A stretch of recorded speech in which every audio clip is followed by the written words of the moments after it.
welcome to our first official collaboration Thank on you. the Single Pivot channel. Thanks for being here. I'm the host today, Julinho, and this is my beloved guest, Syed. How are you doing, my friend? Doing all right. Just getting along. Things changed after 22 years in the APL. So Yes, indeed, and that's exactly what we're going to talk about. Season end review for 2025, 2026. yeah. Uh, feels like a long season, but not really. I mean, it was long for us. First half of the season, and last half was okay. I mean, it was good, but Yeah, first yeah. half was not the best. Let's just say. Indeed. Depending on what time of the season you're looking at, it's going to feel Yeah, short, and the other ones, you're glad they're past yeah, and man. It behind was you. long. It was long. Okay, I know. Like, if you haven't noticed, Syed is a great United fan, so there's definitely lots to discuss this year. Lots of surprises actually, but also some like sad stories about United. But yeah, let's start with the. I think let's start with the obvious. So Arsenal, what is it, 20, 21 years? How many years now? 22 years, but they did it. Finally, they did 22 years. it. Finally did it. Do we think just fair winners deserved? Over the course of the season, based on the consistency, yes, of course you can talk about like style of play and whatnot, but at the end of the day, what matters is if you have it, if you win it or not, and they won it. Doesn't matter like all the other murmurs and whatever is going on, corners, okay. But they got over the line. That's what matters. Which is what they never did before, I know. right? Um, So hats off. yeah, like the yeah, it was last season was when they fell apart in the last three match days, I think, right? Like they were kind of Uh, very close, and then no, last eventually season I thought Liverpool. I actually don't remember last season much.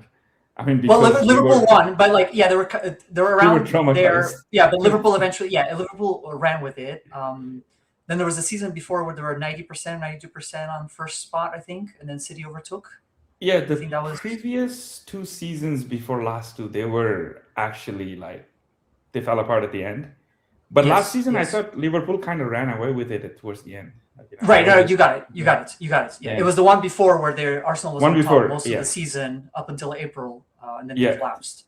So yeah, yeah, so one thing was pretty obvious was unlike previous years where they either missed out on top yeah. four or missed out on the title. Title a few times, yeah, Yeah, they had to but they still had to wait until the second last match day to be yeah. crowned champions, right? They But had, you know, I think, many times in the last few months they could have just run away with it.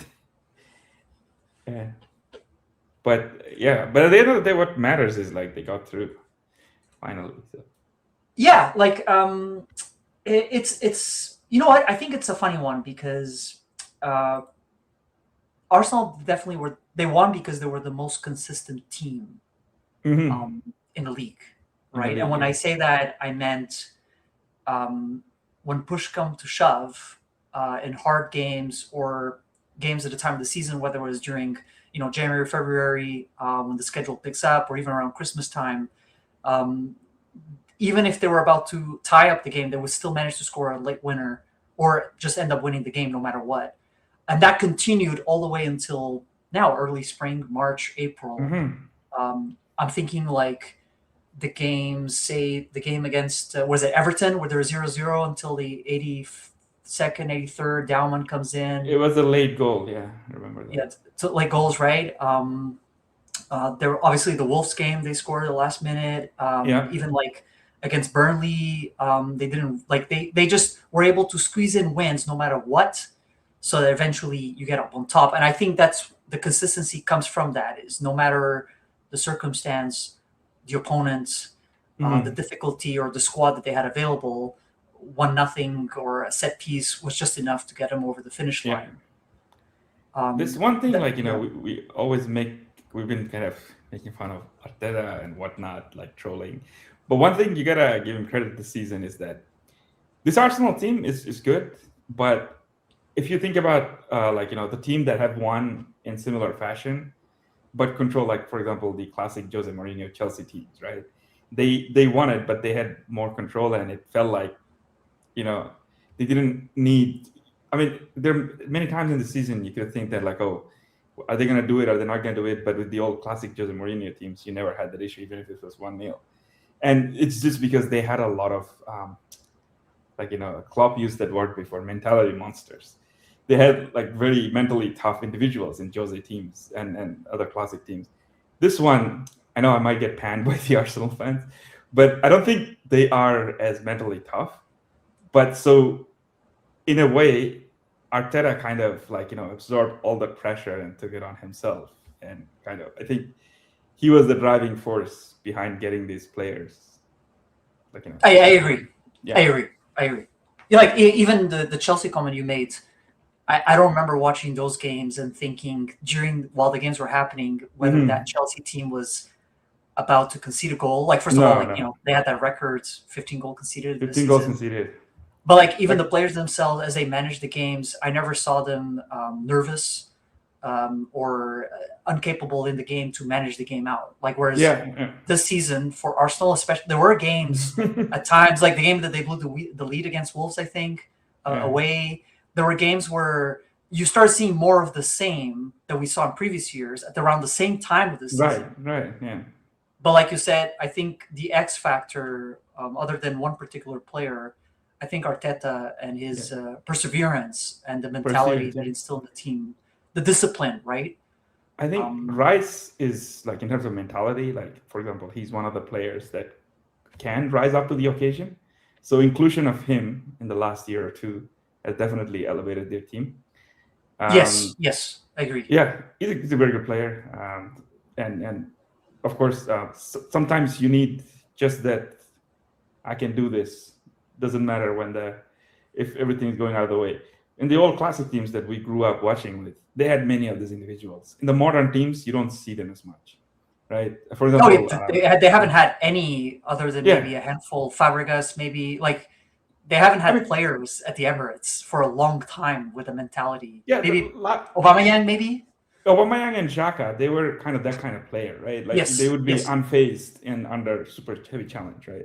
But this team, like, kind of always. Like after they left, they were probably, as a team, they played better. But when it push came to shove, like they kind of fell apart last season. But this season, it didn't happen. And one player I particularly like this season is Eze. Like, yes, he didn't score many, but he popped up in different moments, difficult moments. Like he popped up with wonders. So I would go further than that. I would say if Eze wasn't there, they probably wouldn't win. They would have played Odegaard, and we saw from previous years that when you needed that spark, that creativity, that X factor, Odegaard would never be that guy that could consistently put you in a position to win games, right? Like, and Eze, I agree. Rice for sure. He won the Conference League with West Ham, and even if it's a minor, it's a European. It's still a final. It's a European trophy, and it comes with that mentality that you said. Yeah. I think he was key. Eze for sure, that X factor that I think has been missing. But apart from that, everybody else up front for that Arsenal team, I just don't see how. I mean, Gyökeres came in and bagged the goals that they required, and Havertz, also came in delayed in the season. But I don't see that front line being the reason why they won this year. I think it's mostly been the discipline, coaching. Yeah, and coach. Yeah, exactly. They found that little thing with the corners that kept delivering them after. Yeah, well, I mean, listen, gets a lot of hate, right? Like the set pieces in the corners. But it's still illegal. I was gonna say hate the game, don't hate the player. I think that's that's probably the one thing that as a neutral fan, obviously. It bothers me a lot is the fact that goalies no longer get that benefit that they always had, especially in these small box, right? Like inside the penalty box, that small box. As far as I know, that's usually the box where you're not allowed to touch or disrupt the goalie when the goalie's making an attempt to catch the ball. And that, of course, applies to corners. So I don't understand if that's how it's supposed to be, or it's always been like, we're in our 30s. Like it's always been like that. I don't understand how over the years, especially the last 2 to 3 years, goalies are basically like subject to anything.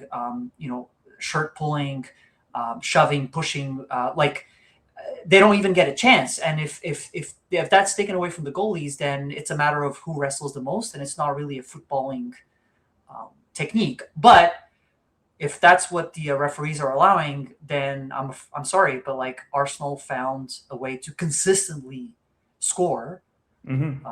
So we can talk about calls that went one way and not go the other way, but it's a way to score. And it is what it is. Like, do something about it. If a team always finds a way, then the other teams should then, do the same thing. Like I would then argue and say, well, why don't you perform the same thing when you have a corner against Arsenal, right? Yeah, I mean, you can do this, but of course, sometimes you might not get the calls. But over the years, a lot of the champions had those, fortunate calls. For example, the West Ham one, which is a foul, but you've seen Arsenal do it. But the thing is, I don't want to say they won because of that, because if you look into the history, all the champions had something in favor going on that specific year. Like going back to even 20 years, 30 years, you always get Fergie. Do we forget Fergie time? Yeah, Fergie time. At Old Trafford, last 3 minutes, you knew it was coming.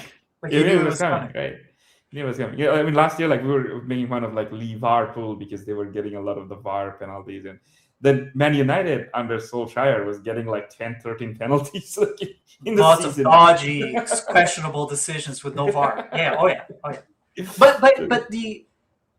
it's a luck element, very important. It's a luck element, yeah. But you also have to create that luck. So what I would say is, I know with the Solskjaer, or even with with the Wayne Rooney, you still needed to throw the sink at it. You need to throw all the eggs in one basket, put out your best players, throw everybody up front to create that chance. And if it just happens to be the last minute, you get 90 minutes because you get 90 minutes to score. So whether you score in the last one, it doesn't matter. It's the mentality and how you position yourself to win. So I think it goes both ways. But at the same time, I think you put up a good point, which is that the referee decision in that West Ham game, if I were to look, you always look at one or two, winners celebrate, losers explain. If you were to look at one or two calls in the season where I think it really made the difference and it ended up going, because I think it was fine margins. I think that's why Arsenal won this year, was that West Ham call. There were other situations, like there was I remember, I know I looked up a stat, I think it was very recently. It said that Arsenal did not concede a penalty nor red cards. Or red card all season, yeah. There were definitely at least 3 games that I remember where an Arsenal player should have been sent off. And it's not even a matter of opinion. It was a matter of fact. I remember the game where Gabriel should have gotten a second yellow. I think it was against Brentford. The headbutt of Gabriel against the Haaland, you could argue, but we've seen those, be given a red card when you get a headbutt.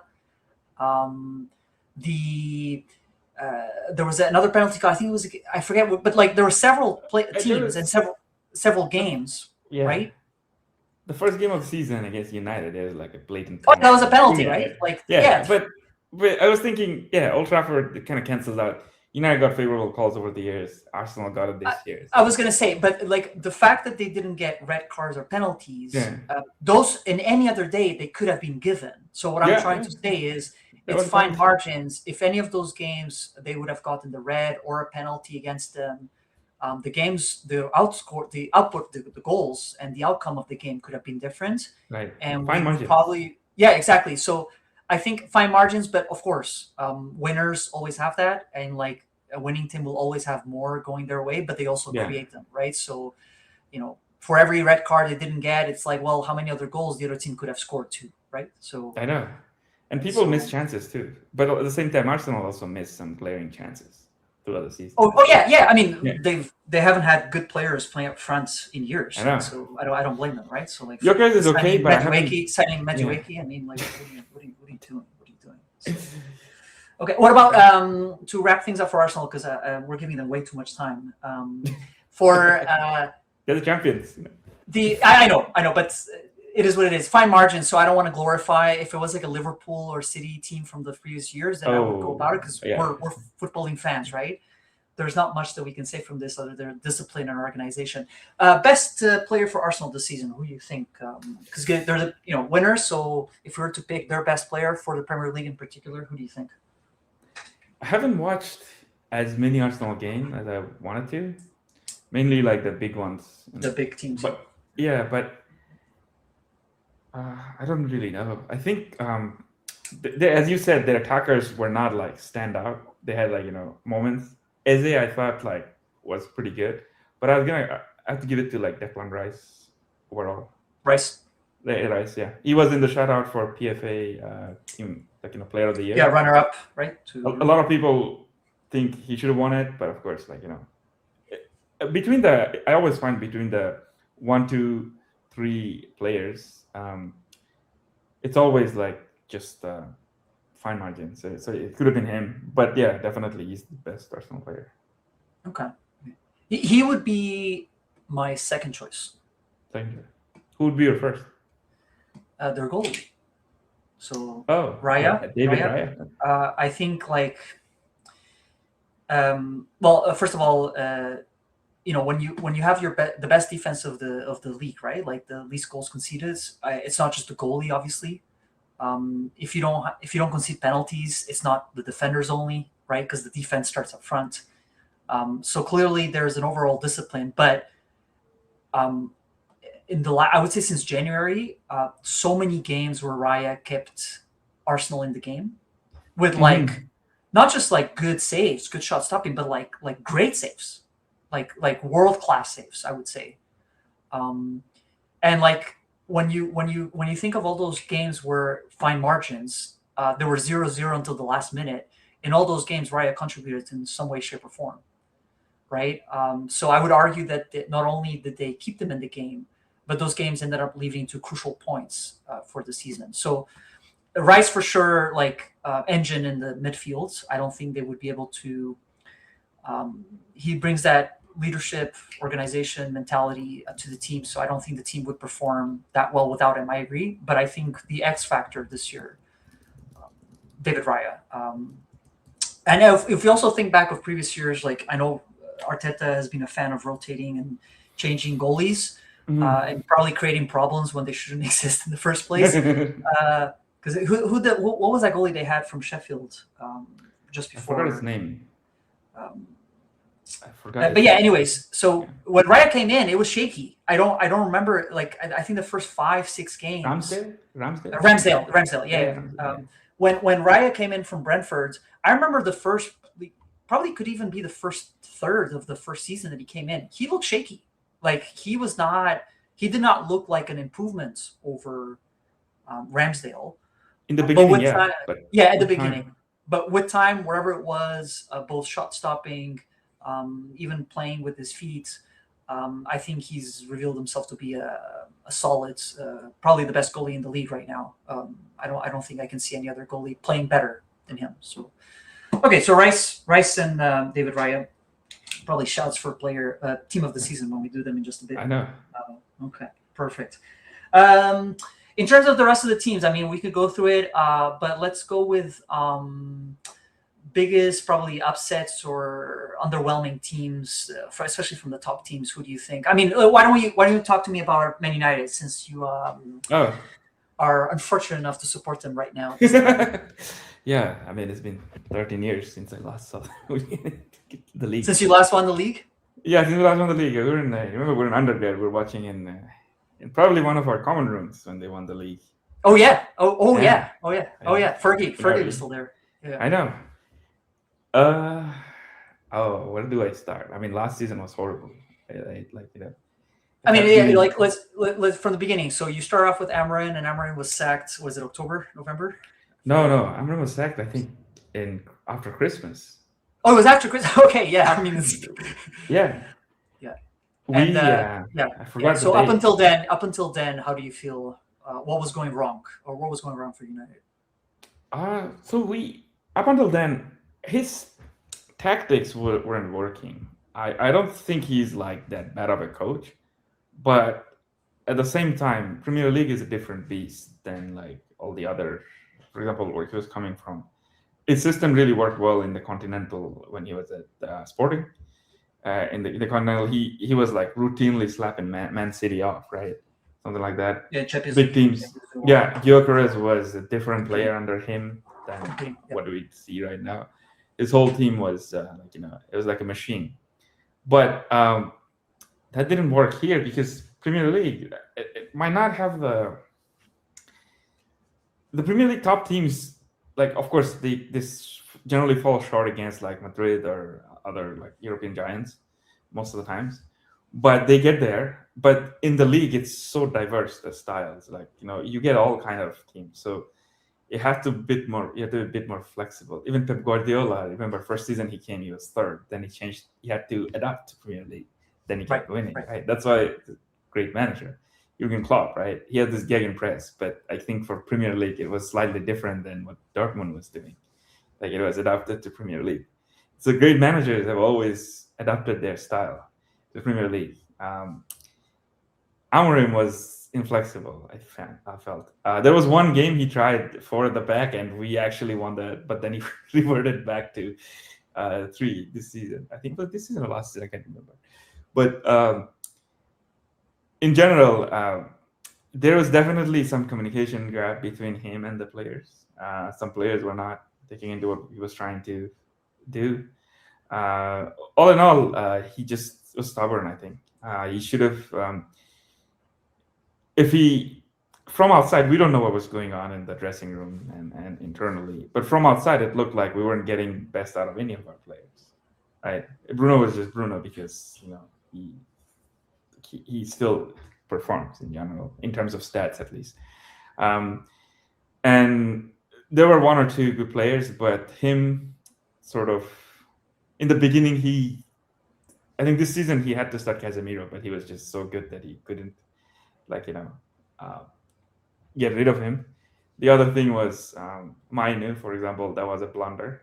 He almost left because he refused to play Mainu, right? He refused to play Mainu. He performed every time he can, right? So that was a blunder. But in terms of doing good things, he did some good things in the squad management and getting bringing back the managerial power. If you think about it, he got rid of some of the bad apples from the dressing room, right? I mean, there's one particular individual, I thought he had a lot of heart when he started, but then he started causing more and more problem, especially last year or so, Mr. Alejandro. But Chelsea fans are now feeling what we felt last year.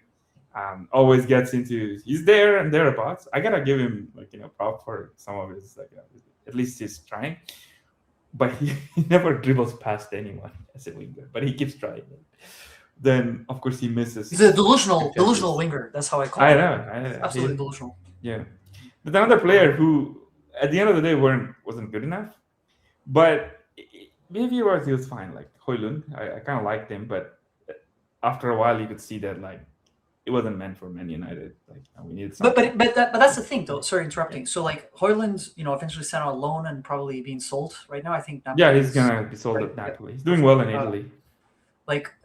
Sancho gone. I mean, you don't even remember he played for United at this point. Garnacho obviously sold.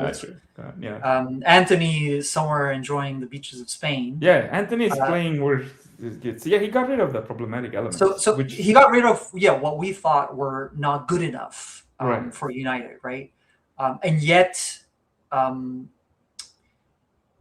he just couldn't get anything out of that team. That's right. No control.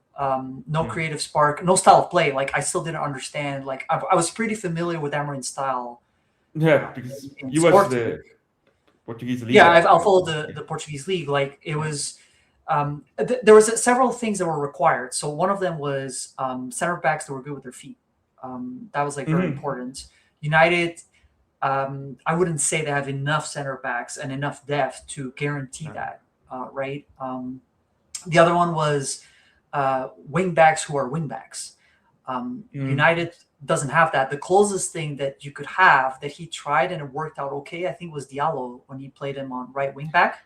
Diallo was But like, good. yeah, the wingbacks and the center striker are the most important thing in Amarin's system in terms of actual positional players. Then there's the technique, right, that I talked about. Mm-hmm.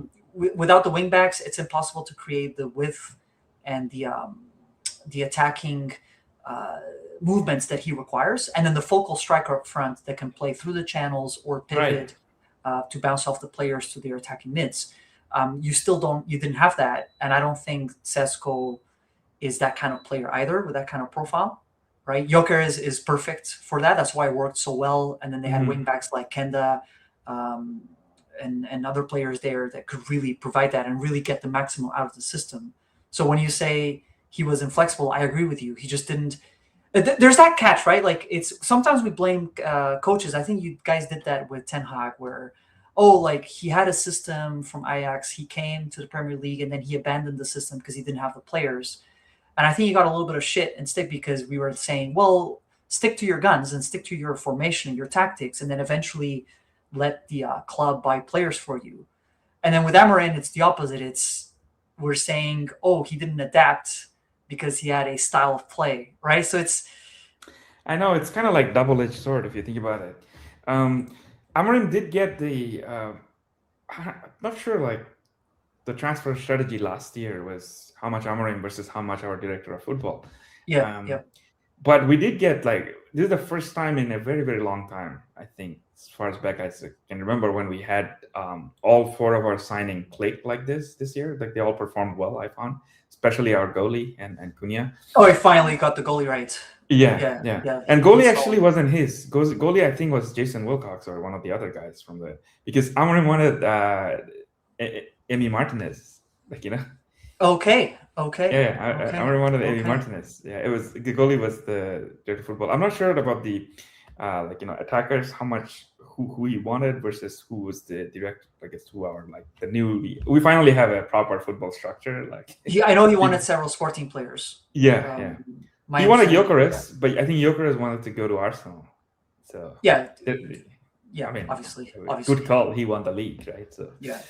So, but your signings did bang though. All of them actually did pretty well. Bueno did okay. Bueno like did Cunha okay. definitely, especially Cunha the last was part of good. the season.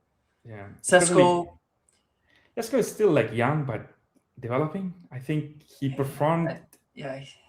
He didn't get much service. That's how I see it. Like with the rest of the team still gelling, I don't think he got sufficient service and opportunities to finish. But I think 90% of his goals were in the under Carrick and Fletcher. I was gonna say after, and especially coming off the bench, he delivered. So like I would still say net positive.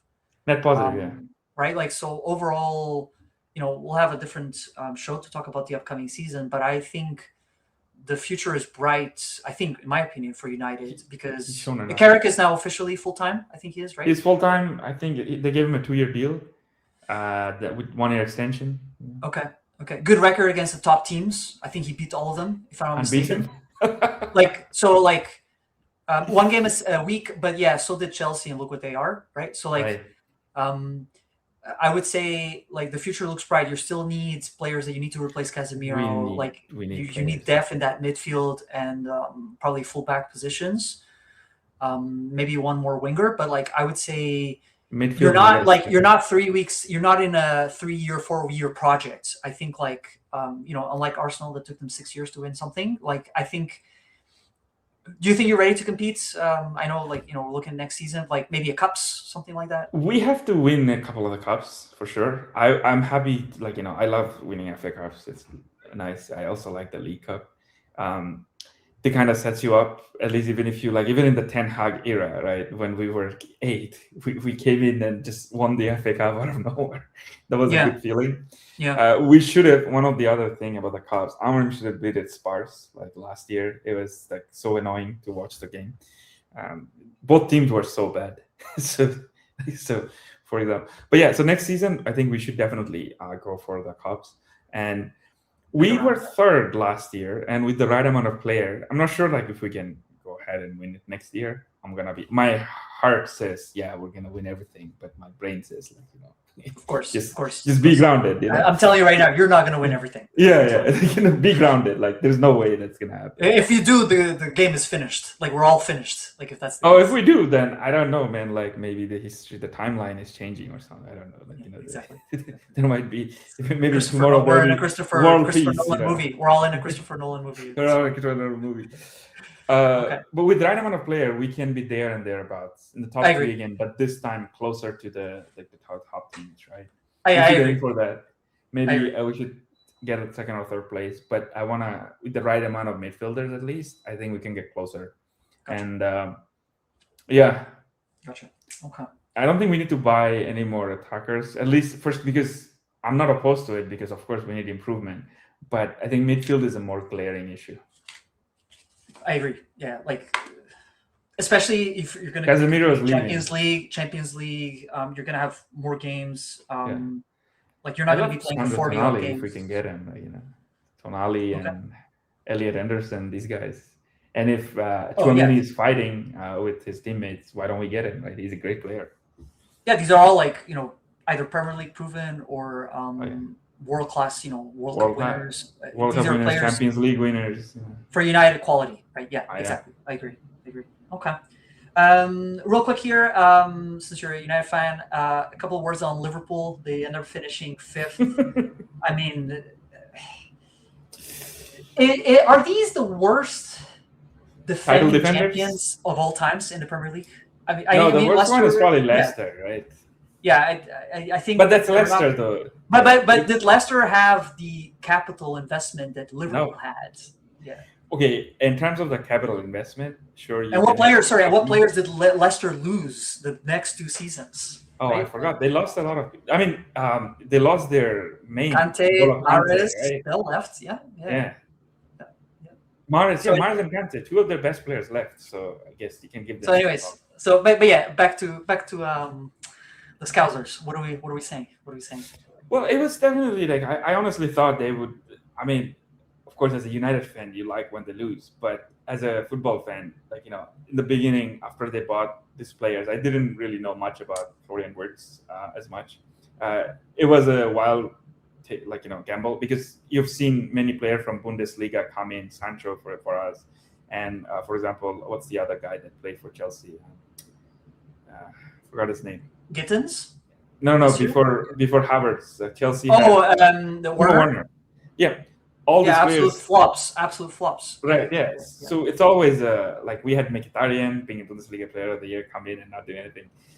So Bundesliga is always tricky, right? Kagawa. Only a few good ones were like Gundogan and those. Very far in between. Very rare. Far in between. Yeah. So especially the wingers from there don't always translate. Most of the time don't translate to Premier League. So Liverpool, I thought it was a gamble, but the one I'm disappointed by is Alexander Isak. He was really good for Newcastle and Premier League proven. Didn't break his leg at some point. Oh wait, I'm just saying, comes to Liverpool and it was surprising. It kind of felt became like the Torres to Chelsea kind of thing. Amazing player for Liverpool. Didn't. I know, but he did break his leg, so I forget how long he was away. Oh, okay, I forgot about that. But having said that, though, before he broke his leg, because I think he broke his leg early in the year. I think it was January. At least he was out. He was out from January until March, April. Right? I see.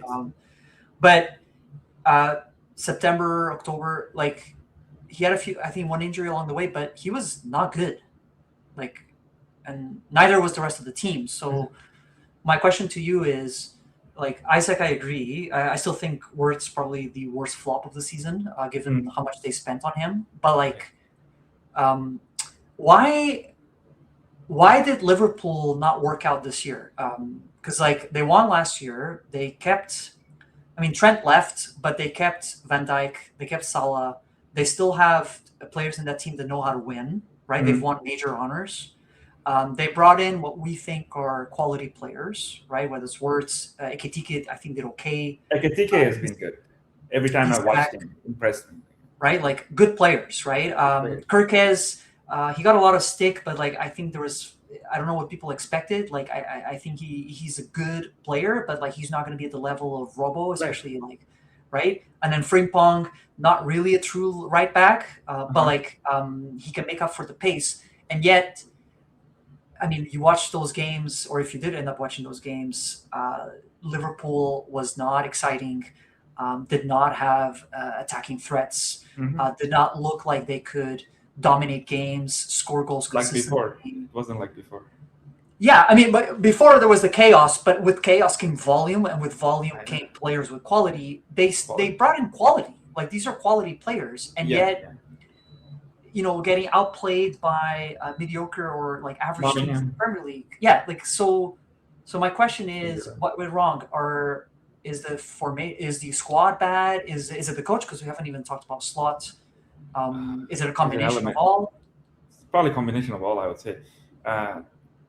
Well, I don't follow Liverpool. I mean, I only follow them as much as I have to, right? Because being rivals and whatnot. But low dosage. Yeah, low dosage. They've been good last few years, like since I guess since like 2018 to last year. So it's kind of been painful for us. So in general, the issue with Liverpool was, I wonder how much of it's like internal turmoil between the coach and the player, rather than like because yes, these guys are winners, but these guys like Salah, Van Dijk, they're also big personalities, right? They've been there, done it. They've done everything. They've been like went toe to toe with the peak Guardiola teams, and like in some seasons they got unprecedented amount of points. Liverpool team, but still weren't able to win it. Ridiculous. Unheard of, right? 90 something. Yeah. How many 90 something point Liverpool got under Klopp, right? I can think of like at least 3. Half of the time. Yeah. We always know that after Liverpool, Liverpool is kind of like an alternate year team, even under I think Klopp kind of was able to do it 2-3 years in a row, but even then, like he had to face some drop off in the pandemic year. After they won the league, they were like not even 4th or something.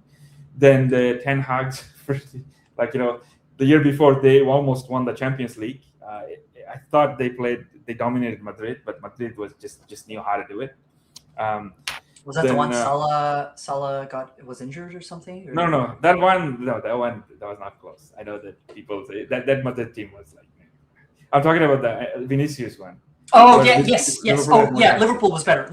Yeah. Liverpool had more chances, but Madrid just knew how to. It's their league. Really. Heritage. Yeah, heritage. Their hood. Yeah. So after that season they had the drop off again, but then the following season they won it, or they almost won it, something like that. And then then they had a season with injuries where half of the team was depleted, on and off. So are we saying this is an off year, like this is an off year, the Liverpool cycle, and then next season they're coming back? Or? This season they're coming back, but I don't know how strong, because their best player of all time. Sorry, not all time. For me, it's Stevie G, but a lot of modern fans say it's Van Dijk or Salah. But for me, it's always been. I mean, I wasn't we were rivals. I used to make fun of him because we were rivals. But as a football fan. You can understand. He was next level, right? Separate discussion, but discussion. We'll be here all day. We'll be here all day. Stevie G takes the cake. That's Stevie G, right? The teams he took carried, they were funny teams, man. We'll need Duncan. We'll need Duncan to pitch in on that. But yeah. And he carried them all, right? So. Yeah. But so I mean, the best players are in decline. I think Van Dijk is an amazing center back, a modern center back. People say he's best of all time in the Premier League. He's in a discussion, but for me, he's not. But he's up there. Since his injury, though, I don't think he's been the level that we've seen. That he should have probably won Ballon d'Or. But he hasn't been. He's been levels, though. He's been levels. He still starts for maybe, other than Arsenal, he probably starts for any other team in the Premier League right now. Yeah, easy. But he's alone, though. Who else is there in that defense now, right? I mean, Konate's head is definitely not in Liverpool. His head is somewhere else. Konate is a good player, but it's chaos in defense. You cannot have chaos. Well, that's the thing, though. I think it's when he loses concentration, because he's got a decent pace. He's strong. He's good in the air and okay with the ball. So Konate being the more volatile / erratic, and then Van Dijk the most poised. The partnerships always come like that, right? Partnership always comes. Gabriel is like the clown, and then like Saliba is like the enforcer, the cool like, head, right? Yeah, exactly. They always come in good partnerships, and I think Gabriel has been good though. Like, he's a clown, but he's been. I know, but I think the gene has been suppressed. I think the gene is still there. Yeah. But like the point is, I think they could still make a good partnership. But forget the partnership. I think like Liverpool has no, especially from a defensive point of view, way to really shut up shop. I think the defense always starts ahead, right, of the defensive line. There's always the midfield and the forwards. You know what? I think it's a combination as well. I still don't know what the style of play of Liverpool under Slot is. Like, I still can't figure it out. I've noticed when they're attacking, as soon as they what I call corralling the opposing team, especially towards their box, I notice at some point they'll look for permutations and triangles between midfielders, defenders, and forwards to cut through into the box. Like, that's the only thing I've noticed, and they'll do it sporadically here and there. And I think with Wirtz, especially the second part of the season, you can start seeing it, but it's not consistent. And then if that's not happening, then it's like, Szoboszlai and Inshallah. Like, it's really like nothing. Szoboszlai is good though. Like, he's a good player. Yeah, but like he's the best out of a bad bunch right now. And yes, he's a good player, but like he's carrying the team kind of like what Gerrard did in a way. Yeah, right? But he's not Gerrard though, right? But he's not Gerrard. Exactly. So I think they have lots of work to do for the summer. Yeah. I think I'm looking at FSG, wondering what they're thinking. I'm not too sure. Salah's leaving, right? Salah is leaving. Yeah, it's obvious. I mean, looking 50-50, hindsight, but I think the contract extension or the new contract they get out to Salah was really to lock him up for just 1 year before they sell him. Like, instead of losing him out on a free. For free, him, being a child and putting up those online posts. Yeah, those are not the best in the time of turmoil. I don't see Cole Palmer doing that at Chelsea. As far as I haven't seen it, right? I haven't seen Bruno Fernandes speaking shit about United like that. So Bruno Fernandes probably has more reason to speak shit about how the United hierarchy is. Like, So I mean, let's keep it a buck here. Like, yes, did most of the things you say are true? Yes, true, but you shouldn't be saying that. But like, does Liverpool need to go back to rock and roll? That's your opinion, Salah, because Liverpool has always been about winning for the most part. Yeah. But it's winning. Heritage. And you've had Benitez, he was able to pull off a win in the Champions League like we've never seen before. And that was not rock and roll football. History that they beat. Yeah, it's good for Arsenal fans if they want to get some inspiration for this game. Probably not happening. But like, what I mean? When I read that the first thought was like, oh my God, here we go again, like a child, like in terms of not your first outburst publicly, but the second one would be Liverpool is about winning, and it's not rock and roll football. Like that came really from a personal angle as opposed to, I mean, like, so. Yeah, it's probably what he is known, right? Like, because he was signed by Jurgen Klopp, right? Yeah, well, Salah really went to the next level with rock and roll football. That's why it worked. With Jurgen Klopp. Yeah, that's why it worked. Slot is more is more like that. He has the Dutch, control of the football. Like, I think Slot probably prefers a bit more care with the ball than. He's definitely more risk averse. Yes, and then more of the control. Instead of relying on volume. Stylistic clash there. Like, Salah you got it. Salah, contrary to popular belief, I think we both agree on, I don't think he has a great first touch or great ball control. Good finisher, and with the years it showed that. Good IQ too, like very decent. Yeah. But like, when we talk about a game with control, like Salah clearly did not show signs, but neither did the rest of the team, but him in particular showed. So, okay. So we're saying potentially a comeback next season, but it'll depend on signings likely. Depends on signing, but it's also not going to be like, I think Premier League kind of lost in the last couple of years. Lost the two of the best managers in history. Like, Guardiola's gone. And True. Jurgen Klopp left 2 years ago or 3 years ago? 2.5, something like that. Well, like, Slot's first season was last season. Yeah. Okay. So yeah, 2 years ago. Slot won a league in her first year as opposed to Arteta, Yeah. who took That's 6. I mean, what phase was Slot in? You know, but yeah, we lost. Premier League had the best 2 managers, like because other league had Enrique and stuff, but Premier League had these guys, right? But right now, you can't say that about the managers anymore. Like the best manager is in like probably PSG right now, right? Luis Enrique, and so we don't know where Guardiola is going. We don't even know if Klopp is coming back. So next season, yes, they will come back. They will be up in thereabouts, but it's not gonna be like when Klopp's comebacks. Yeah. Klopp's comeback season always just steamrolled everyone, right? So there's not going to be dominance. It's not gonna be that. And next year is more like up and coming managers to show what they can do, right? I know Arteta won. He might even win the Champions League. Who knows? Like you never know. Anything can happen in a final. What's it called? But he's not like. I know Arsenal fans will not like this, but he's not like elite, right? He's not elite. He's a good coach. He's a good technician.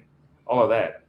But he's not, for example, we're talking about like Klopp and Guardiola. He's not at that level, right? So, but he did win a title though. So yeah, but so did the other ones. The other ones did it multiple times with less. I mean, well, Pep is Pep, but Klopp did it with a lot less money, right? So.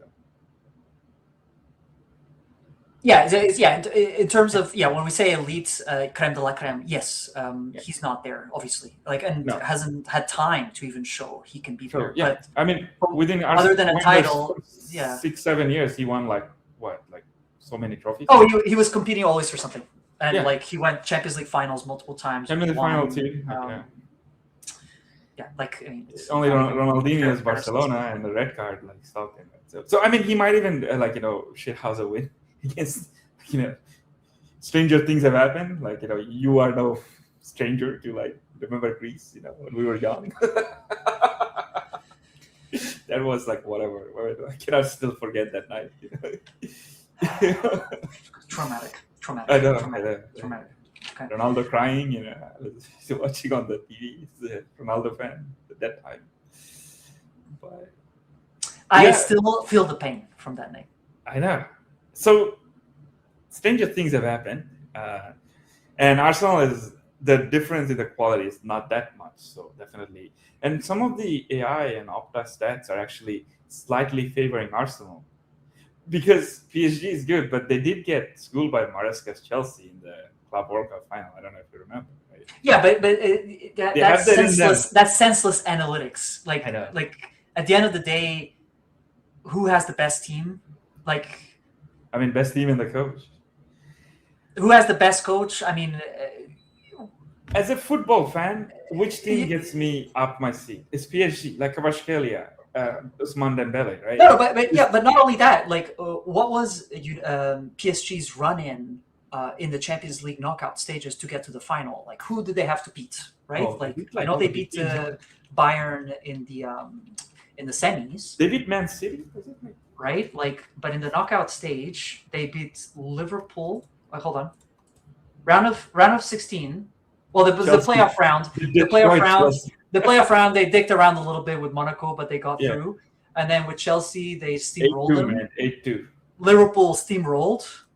Bayern, some of the best games we've seen in the Champions League in a very long time. Wow, that was a good game. But Bayern probably second, up there in the top 2, top 3 best teams. Well, this season. Year, probably Bayern is the second best team in terms of performances, at least. Yeah, so they basically destroyed every single team that came along the way, in some way, shape, or form, right? And put up a great battle against Bayern. Arsenal had to scrape by Sporting. They barely scored a goal. And with Atletico Madrid, even though they were the best side, Atletico Madrid as an opponent is nowhere the same levels of Anyways, again, at the same time, Chelsea, were they a great team this year? No. Liverpool, but you still have to beat them, and PSG beat them convincingly. Unlike Arsenal, when Arsenal played those same teams in the Premier League. So, best team just Arsenal by players. Didn't beat Liverpool this year. I don't think so. That's my point. So, I don't. It was a tie at home, right? Tie at home. I think the other one was 1-1. Probably. Or I could be wrong. I don't know. But the point still stands. Like at the end of the day, best squad or best player, best 11, PSG. Actually, Liverpool won the first game. Oh, they won that game at home. Oh, okay. So there you go. So Yeah. so like best player and best squad, likely PSG has it. Best bench or players coming off the bench, I would argue probably PSG still takes an edge. Mhm. Best defense and players playing defensive, maybe Arsenal, but like Because Arsenal has the better goalie, right? sure they do, but like PSG has enough like power up front and enough quality up front to dismantle anybody, Right. So like to claim that Arsenal is, I mean, I know their styles of play, like styles make fights, but like I just don't see it. Anyways, we'll be back. We'll be back after the Champions League for the Champions League watch along. But like the anyways, well, you know what? I'm gonna keep quiet. I'm not gonna say more about it. Let's keep it for the watch along. Yeah. Yes, perfect. So City, Pep leaving, second place. What do we think? Bad season? Good season? Bad season for City standards. City standards. I mean, they still got 2 trophies. Don't get me wrong. 2 cups. That's better than most teams. But City standard, they've been like what Pep has shown over the last 10 years that he's been here. They always they act like I know that they came to the party late compared to all the other big teams. With the capital injection from their owners, but since then they've established themselves as one of the dominant. I would say they're more, even though historically Arsenal has been the bigger team, but they haven't won the Champions League yet. It might change next week, but until now on the table is the City, right? It's City, Liverpool, United, Chelsea, and Aston Villa actually. And Nottingham Forest. City has won more major trophies when you count. They won more Premier League. They've won more trophies than Arsenal since the Second World War. So. Oh, I didn't know that. No, what I'm saying is they won more Premier Leagues since the introduction of the new Premier League, for sure. They won 6. Oh yeah, of course. Oh, it's 6 or 7. Guardiola won 6. Yeah, Guardiola won 6 in last something 10. like that. And Mancini won 1, and Pellegrini. Yeah, so they have 8. Yep. They have more Premier League. Oh wow, shit! They're coming after they're only 5 off from United now. Yeah, I mean, we'll see, because I mean they were winning before Pep came. Not as much. They were they were not dominating, but they were recruiting well. They were getting good. They had players, a very right? good system. Yaya Toure came in before Pep, right? They were recruiting. They were recruiting well. They were paying over the odds to get certain players, but they were. But that's what you have to do. Their recruitment has been the best since these owners came in, starting from 2010. Agreed. Right? Agreed. They got first they got to start with Tevez and Nasri, Premier League proven bowlers. Their recruitment kind of mirrored what I saw growing up. United, we always for United, right? Yeah. Yep. In the beginning, they went with Premier League proven, right? Once they established that, then they started going after the continental bowlers, right? For example, yes. And before even bringing in Pep, they brought the Barcelona's technical team around him that Chiqui. was there, like Chiqui, Belgiristan, and what are the other guys? I think Man United's CEO was there, Omar Berrada. He was part of the City's team. Yep. So they built well. They recruited really well. The only reason I think Klopp don't have more titles is because of Pep and City and the machine. Right, basically. Yeah, they were just second best. They were second best. They were second best, but like it could have gone, the other way. We don't blame, but it's not Klopp's fault that they could not win. It's just the fact that they had someone else who happened to be better. Right? I know. It's kind of sad that in the Premier League era, you had all the managers you had one big dog at a time. So Ferguson won. Yeah. There was transition here that Mourinho won a couple, then Arsene Wenger. But since 2018 or whatever, it's been Klopp and Pep just had a little more for the league. Yeah, exactly. But maybe Klopp did more with what he had available because they Right. didn't have as much money or As much money. pull. Yeah, but yeah, it's just second best. That it is what it is. Like, Right. But yeah, so just going by Pep's. This year it was surprising because I thought City. I don't know. Did they lose today? I was seeing like last time I checked, they lost at home. They lost at home to Villa. Okay. Yeah, I mean, but So they this rotated. They rotated the team. It was the guard of honor for Bernardo, John Stones, like just right, so vacation mode. But this is their first loss in 2026, I think. For the Premier League? Maybe. I don't think they lost the game in 2026 until today. Oh, wow. Well, they lost the Champions League games, obviously, against Madrid. Yeah, no, I'm talking about 20. And then Bodo. Oh, wow. Their last loss was actually against United. Oh, yeah. So, okay. That was the last loss. January 17th. Yeah. That was actually... They lost the game because, like, it was already, foregone conclusion. Arsenal was winning it was already, decided. So...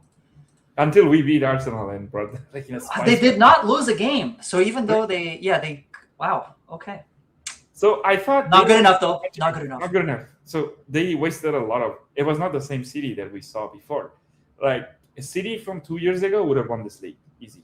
Even if they were 10 points behind. But this year... Yes, probably. This year, they're like mentality monsters, Klopp would say. They were not... Yeah, not good enough. I mean, to keep it short... I think it's the end of an era. I think, all good things come to an end.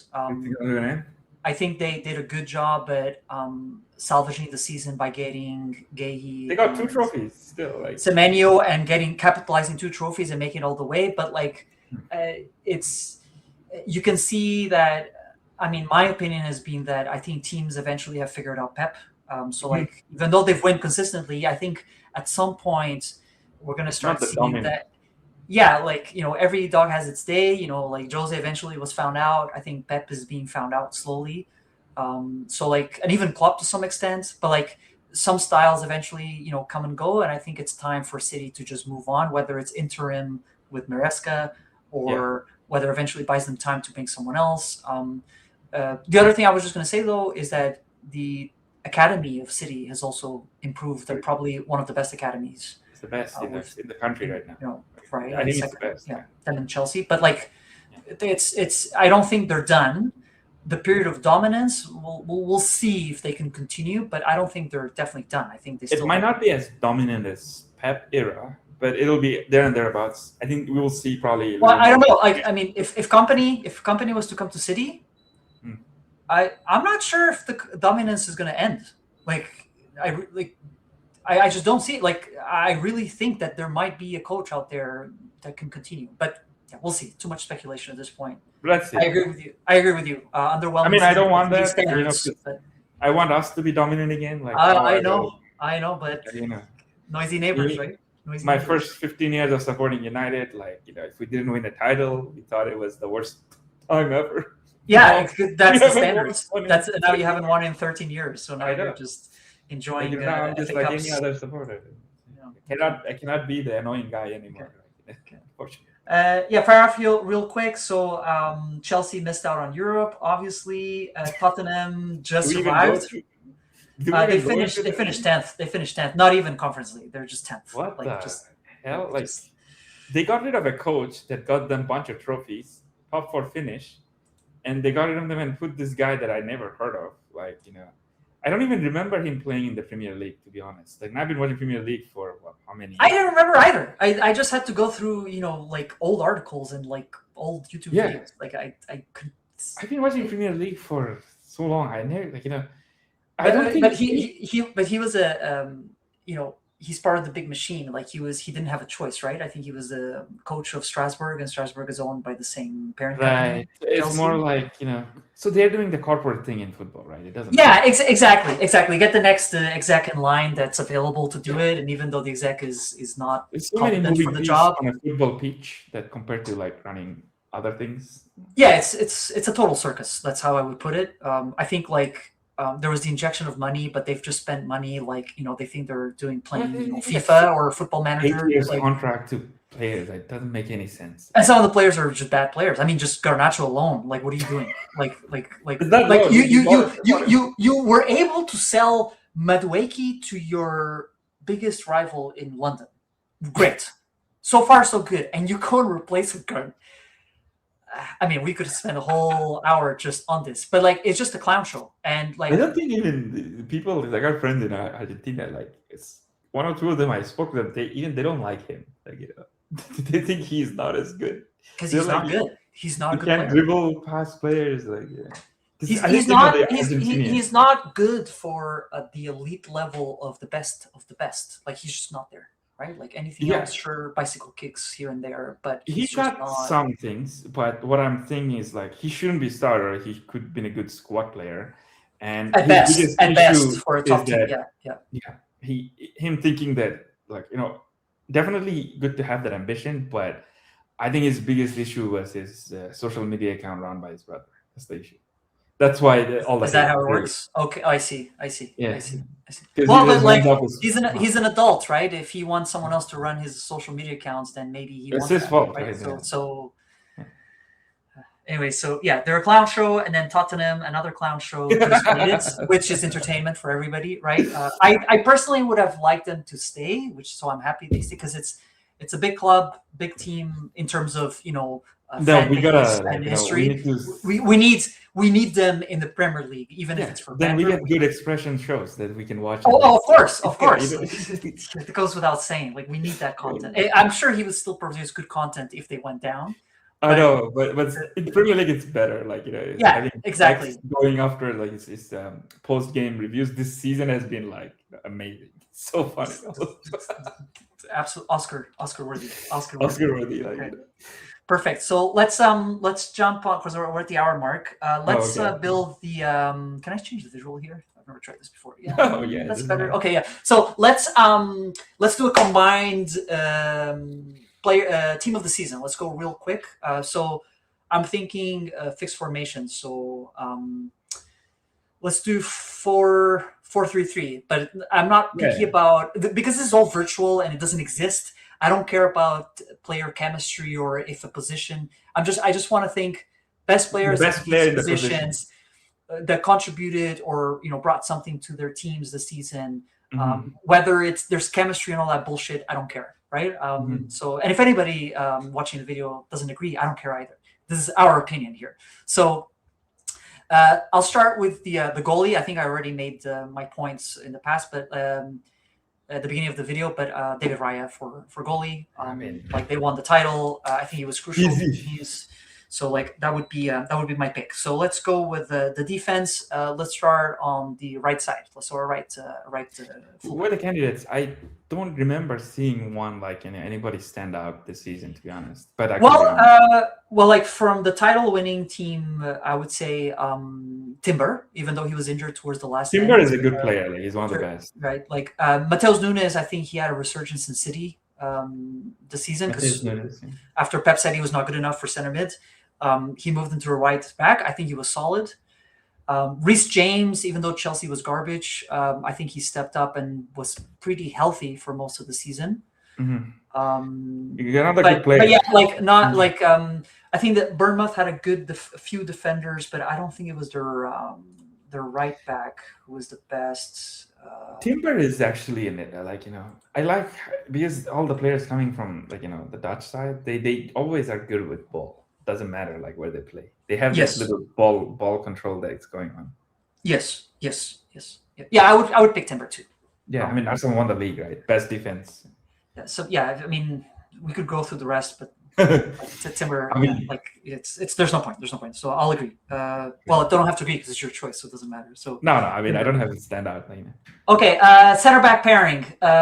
Good things come in pairs. I think I'll pick. Oh, you want to good pair or like, you know? No, like I'm saying in general. There's, you know, those things that people say. You know, trying to be Shakespeare here. Good things come in pairs. But especially for the goals, Gabriel for Arsenal. I was gonna pick Gabriel. Like, you know, I know we call him like, you know, he has that little bit of the bozo gene. He does, and he still has.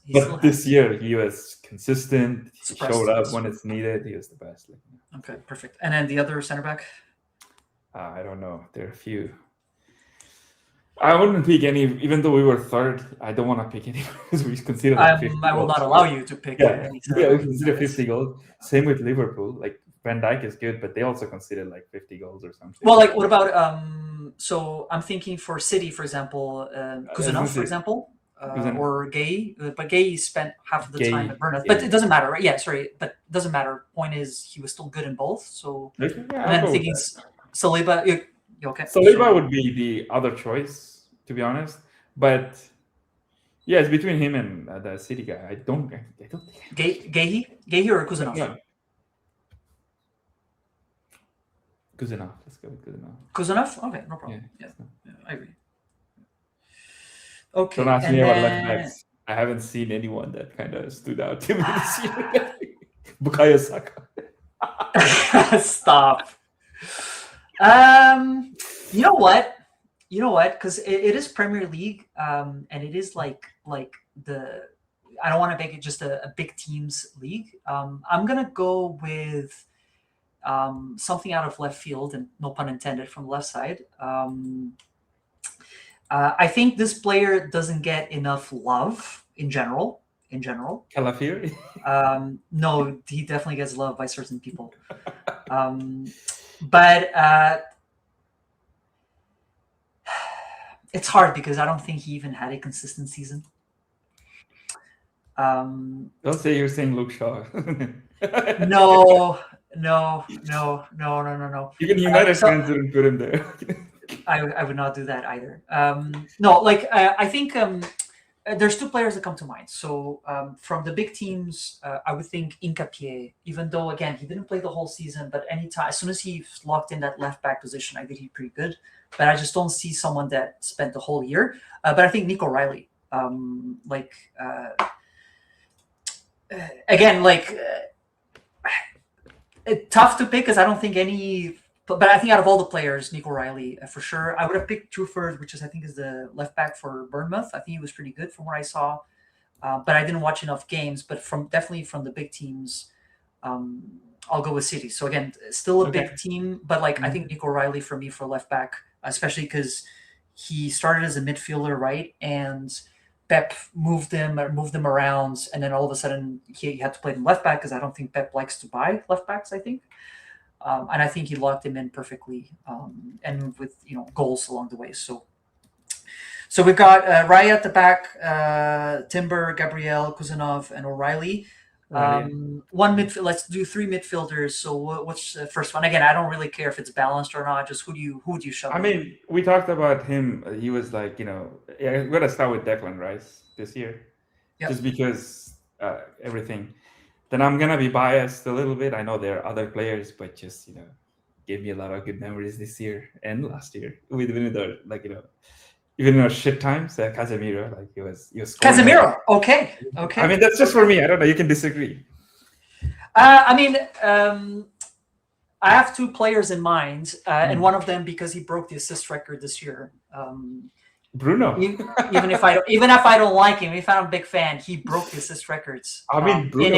I thought we were gonna pick him in the forward, but I'm happy to pick both. Well, no. So you know what? I do have. I in my mind, I had two center attacking players, and one defensive player. That's what I had in mind. So okay. So by the way, Rice, I agree. If you're picking only one defensive, yeah, I mean, probably gotta go with Declan Rice. Declan Rice. Okay, perfect. So we'll go Declan Rice. Well, so because it's not balanced, it doesn't matter. But defensive, Declan Rice, and then I'm going to go with the next, and it's not going to be Bruno. I think there was another player there that played very well outside of the big six teams. I think he was instrumental. Close, but the thing is, you know what? Anderson has some of the best stats. Recovery. Him and Garner for Everton, both recovery, defensive duels. Yeah. But let's be real, Forest. I know they made it far in the Europa League. I think. Yeah, I think they lost to Villa. They lost. Yeah, but they were scraping for relegation up until not too long ago. I know they had coach situation, but for me, it's Morgan Rogers for Aston Villa. Led the front line, outstanding goals. Villa finished fourth. convincingly top 4, top Won 5. the Europa League. Won the Europa League. I know it's Yeah, Premier League review, but like in terms of quality and best players, if I want to pick the best 11, Yeah, no, I go with that. Morgan Rogers. like, and Bruno. again, like you said, Elliot Anderson, Morgan Gibbs-White. Gibbs-White There's was players in there that like it's tough, but like Cole I Palmer. want someone to. No, we're not doing. This is not FIFA. Like we're. And I look back. I think Morgan Rogers for Aston Villa to Yeah, me. no, Morgan Rogers is very good. Like my pick. So like we'll have Declan Yeah, Rice Morgan and Rogers, and then who's your third pick for the middle? I mean, if we're I thought we were gonna pick him far forward, but Bruno. Like I mean, I agree. I agree. Come on. Like I mean, it's we gave him a lot of hate for wasting passes, but this year, like even in a shit team, like think about it. Like but absolutely, and like I think like once Carrick pushed him away from the double pivot or the defensive more up front, and then with volume, right, with the rock and roll style of play, and with better finishers around him, eventually he starts scoring the assists, and it's just the corners. Like even another corner today, like. If the discussion about Salah being the best, one of the best wingers in the Premier League because of the goals he scored, then let's give the flowers to Bruno for breaking the record in the assists that were only KDB and I think Henry had 26. Two of the greats of the Premier League. So so I think whether you like him or not, which I'm not a big fan of, I think it would be a disservice and unfair to not include him. So again, it doesn't have to be balanced, but yeah, Morgan Rogers, Bruno, and Declan Rice in the mid. I think that's fair. We'll need 3 forwards, so whether it's 3 wingers and a forward, or if it's just false 9 or another center attacking before the 2 forwards, whatever. Make your pick. Who'd you pick? Your first one. Center guy, striker. I mean, Haaland again. Like just the stat. Not even the stats. Like this year, there was one player who was actually kind of driving the team mentally and got City after they were so far behind, so close to Arsenal. It's him. He showed up in the big games, scored in the big games. I think in 2026, he hasn't scored as many goals as his general, but overall, like he missed some chances. But overall, just getting the team, like he popped up with like last minute goals and shit. So, I mean, top goal scorer in the league too. So what are we doing? What are we doing? Yeah, I agree. I can't even think. I mean, let's be cheap here. If I look at the stats of the season for the Premier League, right? Top goal scorers, other than just contributions. So, like, I'll agree with you. Like, it's impossible to debate against Haaland. I think Igor Thiago with 22. So Haaland with 27, Thiago with 22. Semenyo was 17, Watkins was 16, Pedro was 15, and I think these are updated based on. I was gonna pick Semenyo on the left, but but we do need a focal point, a striker. That's Haaland. Yeah. I mean, there's no one like him. I mean, and between him and Igor Thiago, like. I mean, Haaland. I don't know how many penalties Thiago scored, but I think it was a substantial amount. So like I think Haaland scored very few this season. So like, yeah, like undisputed, I would put Haaland. So I agree with you as well. So your pick for Haaland up front. We need 2 wingers. You said you're going to pick Semenyo because I was going to go with Semenyo on the left because every time I watched him, like even without the goals, like he's not as polished, but he was like effective and creating chaos every time I watched him. But I am happy to. I agree with you. I think he was doing bits for Bournemouth, right? Before he was transferred, right? And when he was transferred, he was one of the top goal scorers in the league, one of the most threatening, regardless of ability. But he was a goal threat. He's a goal threat. And City got him, and he continued to deliver in terms of goals. Because one thing, a lot of these ballers that come from the other teams to City, first thing they lose with Pep is their goals. Is the goals, yeah. Great point.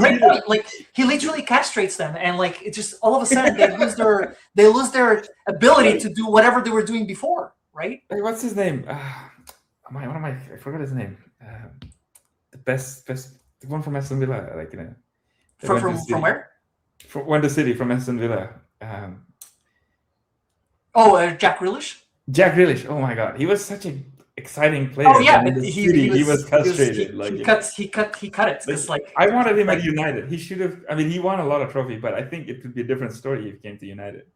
Oh yeah, I mean, for the games that he was allowed to be himself, like definitely contributing the treble season. I remember several games in Europe and England, but like what a player! But yeah, so I agree with you. I think Semenyo, again, not necessarily quality, but goal scoring. The fact that he translated those into City, kept City in the run for the Premier League. I think it's more than fair to include him. We will need a third forward or like Let me troll you, Kai Havertz. We're not doing that. I'm not allowing you to do that. Okay, how about this? I'll give you a few choices. And again, whether he's a truly right wing or right forward, it doesn't matter. But I just want to put in someone here that is just or shows a little bit of appreciation towards their contribution. So I'm not going to give you Ollie Watkins and Igor Thiago because they're center forwards. But I'm going to give you a few players here. I'm going to give you 2 players to pick from. Yeah, I'm going to give you 2 players to pick from. Actually, 3. I'll give you 3. Let's okay, yeah. João Pedro for Chelsea. 15 goals in a shitty-ass team. Like, abominable team, 15 players. How many strikers have we seen over the years come to Chelsea and die? Like, just absolutely not provide anything. Yeah, right? Since Drogba, how many died? Or Diego Costa, but even Diego Costa had 1 or 2 good seasons and just... Yeah. So one option there. Again, I don't know if he played... I know he doesn't play right wing, but just a forward. Morgan Gibbs-White for Forest. Relegation battle, I know, but 15 goals, and it's not the first season where he's delivering goals, right? And then last but not least, I think probably one of the biggest surprises, this Junior Krupi guy for Bournemouth. 13 goals, by the way. Do you know how old Junior is? How old?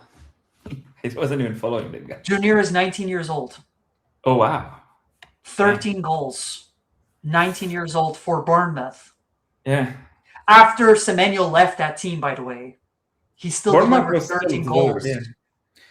Man, it's got to be between those two, right? Gibbs-White versus... Gibbs-White or Krupi, right? Krupi, right? Yeah. Because I haven't watched... I've only seen him against the games he played against us and this game against City, right? And yeah, didn't he like, we couldn't beat them. There was like 4-4 game at Old Trafford. Then 4-4. 4-4, then there was 2-2, and then City they beat or they tied last week. They tied, right? They beat City, right? Like was it 2-1 or 1-1? 1-1. Yes, 1-0, 1-1. We wanted City to win, so that was the key. No, let's just I think Morgan Gibbs-White was one of the surprise exclusions from the England team too, right? Oh, that's if we have time to discuss that, but yeah. Like, let's go with the young player. We're just gonna give it to somebody who's 19. Krupi. Let's give it Krupi. I agree. Krupi. Krupi, 19 years old. 19 years old, 13 goals. 13 goals in a team that has a tenth of the big team's budgets. Budget still came up. Was it or this 6th? They ended up 6th, right? They qualified for Europe. They finished 6th. They're 6th. 6th, and just shy from 5th. Just 3 points off Liverpool.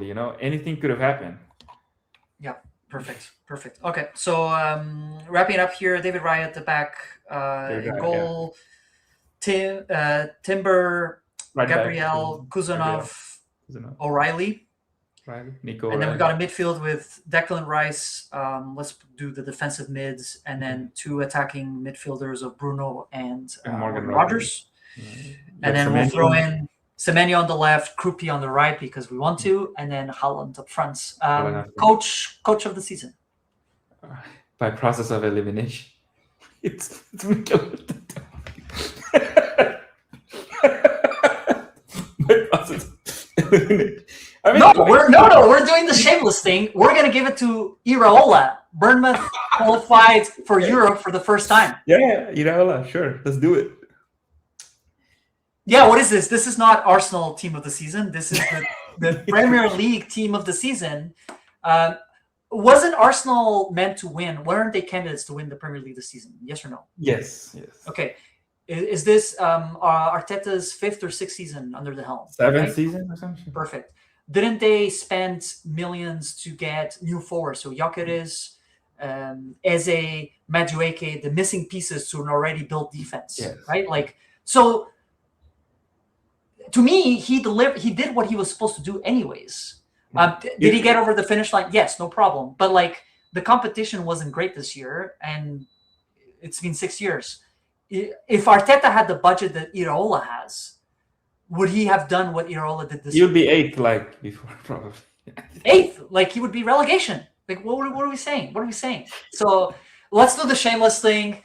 Okay, yeah. Okay, let's My do it. man here, my man here, Iraola. Let's go. Andoni Iraola for coach of the season, Yeah. bringing Bournemouth to the 6th place. By the way, they only lost 7 times this season.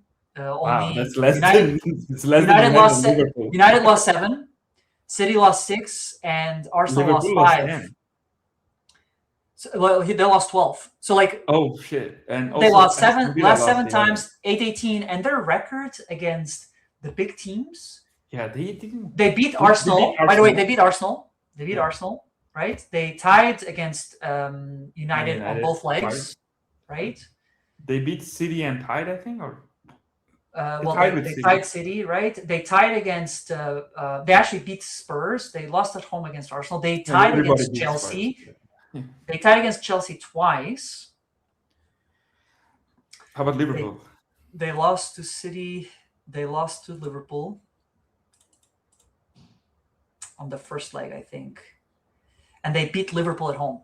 So yeah, what are we doing? What are we doing? No, What Iraola, are we Iraola. doing? Andoni Iraola. Andoni Iraola, your boy. Let's go. Shout out. I mean, my prediction to be the next Chelsea coach after they fire Xabi Alonso, but that's just me. That's just me.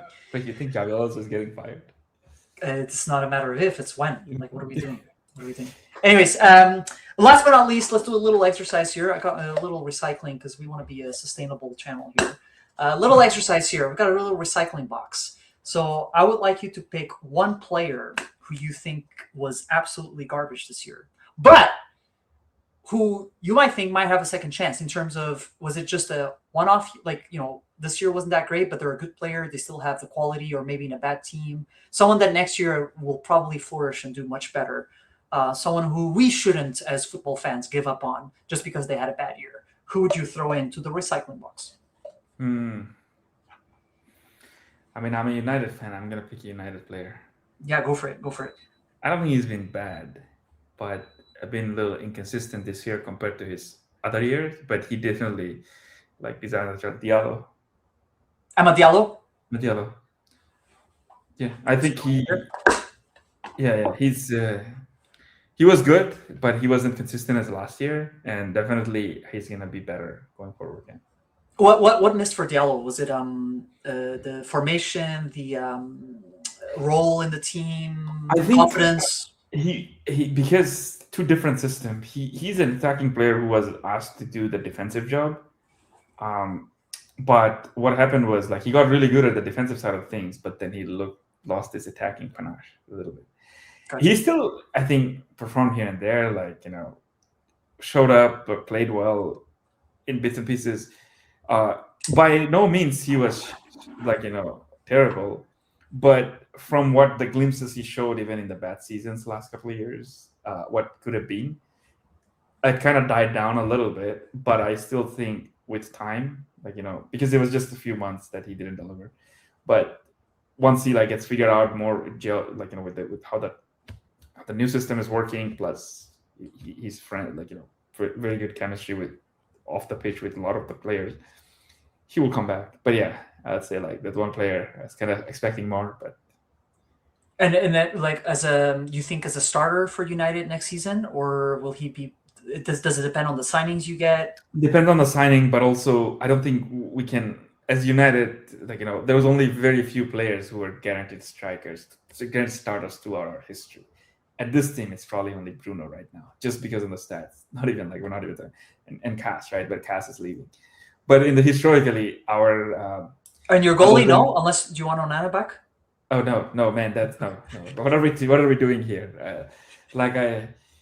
I remember when I first started watching United back in, like, there was Tybee, and he made one or two mistakes like Onana, and I never saw him again. And Onana kept making those mistakes every game, every 2-3 games, and he stayed. So never mind.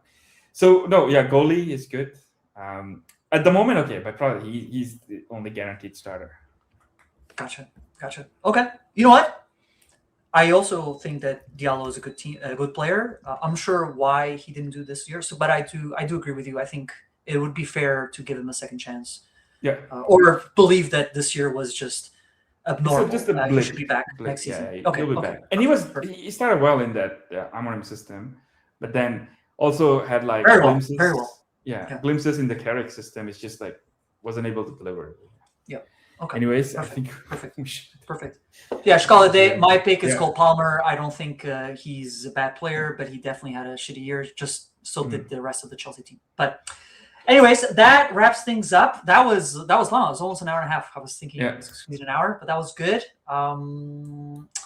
Thanks for sharing your thoughts on the end of the season. Hopefully Arsenal does not win the Premier League, because otherwise we have our agendas. The Champions League. Other agendas will take the wrong turns, and we don't want that. So, but yeah, thanks again. Like and subscribe, or whatever they say on your way out.